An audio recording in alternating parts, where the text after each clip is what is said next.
Hey Grace Church, it's Pastor Ryan. I wanted to continue to help us in this season because in times of difficulty, suffering, and uncertainty, it's tempting to gaze upon ourselves. It's tempting to go inwards, to curve in on ourselves and only think about ourselves. And so, an attempt again to lift up our eyes to God that we might see Him, behold Him, gaze upon His beauty. I'm going to highlight him today, and it's going to come from Psalm 93:1, which just highlights a central theme of the Bible. Psalm 93, verse 1.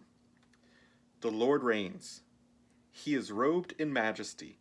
The Lord is robed, enveloped in strength. The world is firmly established. It cannot be shaken. In Deuteronomy 6, 4 through 5, which is the Shema, it summarizes the teaching of the Old Testament, teaching that Yahweh is Lord over all. Yahweh is Lord over all. And then you get to the New Testament and it says Jesus is Lord. That's the confession. And that summarizes the message of the New Testament. Jesus is Lord. Lord, that's what I want to highlight.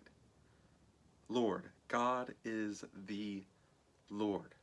Now, when we think about his lordship, it means he is in control, he is the authority, and he is present. The Lord. Control, authority, present. Now, John Frame, in his systematic theology, he says it this way.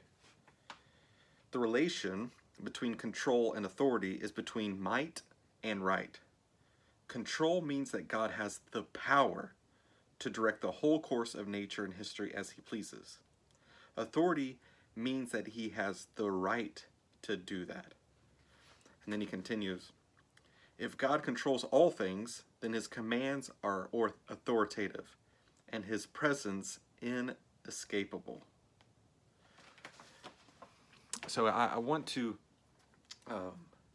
highlight that and then think about you and us and think about this time that we live in and consider what the Lord might be wanting to do in us. The virus, the measures of social distancing to flatten the curve means that we have been stripped of things that we are very accustomed to, stripped of money, stripped of freedom to come and go as we please, stripped of comfort and convenience, stripped of our kids' activities, sports, and in that being stripped of is a beautiful time to consider what might the Lord be exposing in us. What are the false gods that we have proclaimed as majestic and reigning? What are the false gods that we've run to for comfort and hope and power and assurance and identity? Might the Lord be using this to expose that we love money, that we worship at the altar of comfort, that we find control supreme for us, that we want to be in control.